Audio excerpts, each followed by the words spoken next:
Praise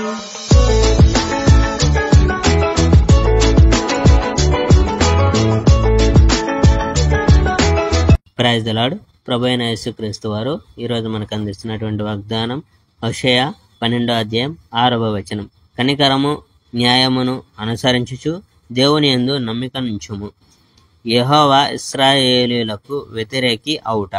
ఎఫ్రాయిము వాళ్ళు తమ కాలాన్ని వృధా చేస్తున్నారు. ఇశ్రాయేలీయులు రోజంతా గాలిని తరుముతున్నారు. వాళ్ళు అంతకంతకు ఎక్కువగా అబద్ధాలాడుతున్నారు. వారు అంతకంతకు ఎక్కువగా దొంగతనాలు చేస్తున్నారు. వాళ్ళు అషూరుతో ఒప్పందాలు కుదుర్చుకున్నారు. వాళ్ళు తమ ఒలివ నూనెను ఈజిప్టుకు తరలిస్తున్నారు. యెహోవా ఇలా అంటున్నాడు, అతడు చేసిన పనులకు గాను యాకోబును శిక్షించి తీరాలి. అతడు చేసిన వాటన్నిటిని బట్టి అతన్ని శిక్షించాలి.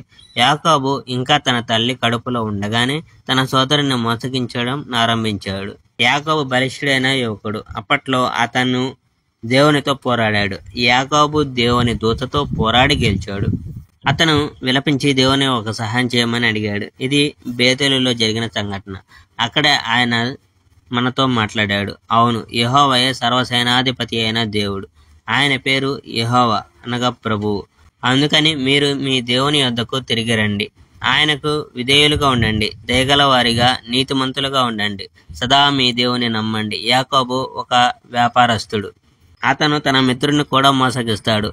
అతని తక్కెడలు కూడా సరైనవి కావు. ఎఫ్రాయిము ఇలా అనుకున్నాడు, నేను ఐశ్వర్యవంతుని, నాకు ధనరాజులు దొరికాయి, నా నేరాల సంగతి ఎవడో తెలుసుకోలేడు. మీరు ఈజిప్ట్ దేశంలో ఉన్న నాటి నుండి యెహోవానైనా నేనే మీకు దేవుణ్ణి. గుడార సమావేశ కాలంలో మాదిరిగా నేను మిమ్మల్ని గుడారాల్లో నివసింపజేస్తాను. నేను ప్రవక్తలతో మాట్లాడాను. నేను వాళ్ళకి అనేక దర్శనాలు ఇచ్చాను. నేను పద్ధతులను సూచించాను. కానీ గిల్లాదు ప్రజలు పాపులు. అక్కడ అనేక క్షుద్ర దేవత విగ్రహాలు ఉన్నాయి. అక్కడ ప్రజలు గిల్గాల వద్ద ఎడ్లను బలులుగా ఇస్తారు.